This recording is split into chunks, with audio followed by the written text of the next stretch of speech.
దేవుణ్ణి నమ్మడానికి గల కారణం ఏంటంటే, మనుషులందరూ మన కళ్ళ ముందున్న ప్రకృతి కొరకు,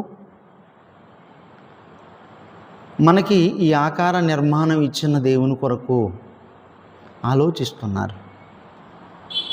దాని కొరకు మేధావులు, శాస్త్రవేత్తలు మానవ ఆకార నిర్మాణం కొరకు పరిశీలన చేస్తున్నారు, పరిశోధిస్తున్నారు. ఈ పరిశోధనలో మనుషులు దేవుడు మానవుని చేతిలో పెట్టిన ఈ పరిశుద్ధ గ్రంథాన్ని కూడా అనేకులు చదువుతున్నారు.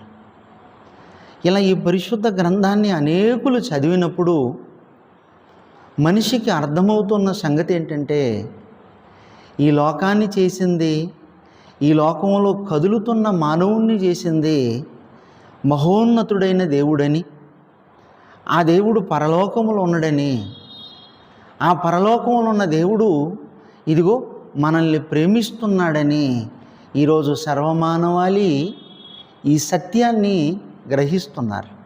ఆ సత్యంలో ఉన్న సంగతి ఏంటంటే, యోహాను మొదటి పత్రిక 4వ అధ్యాయం 10వ వచనంలో దేవుడే మనల్ని ప్రేమించాడట. మనం దేవుణ్ణి ప్రేమించటం కాదు, దేవుడే మనల్ని ప్రేమించాడు. కాబట్టి లేఖనం చెబుతుంది, దేవుడు ప్రేమాస్వరూపే. ఈ లోకానికి సర్వమానవాళి పాప విముక్తి కొరకు త్యాగం చేయటానికి వచ్చిన యేసుప్రభు వారు చెప్పాడు, దేవుడు ఈ లోకమును ఎంతో ప్రేమించాడు.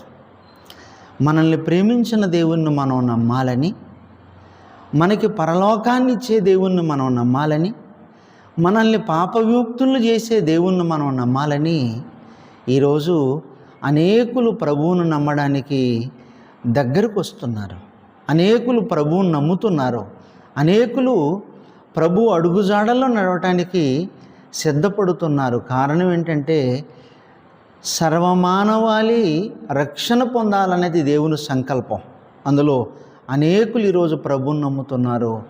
ఆ ప్రభువుని నమ్మడం ఆయన ప్రేమమూర్తి గనక, ఆయన ప్రేమ మాధుర్యపు రుచిని చూసిన మనుషులు ఆయన్ని తప్ప నేను ఇంకెవ్వరిని నమ్మనని ప్రభువుని నమ్ముతున్నారు.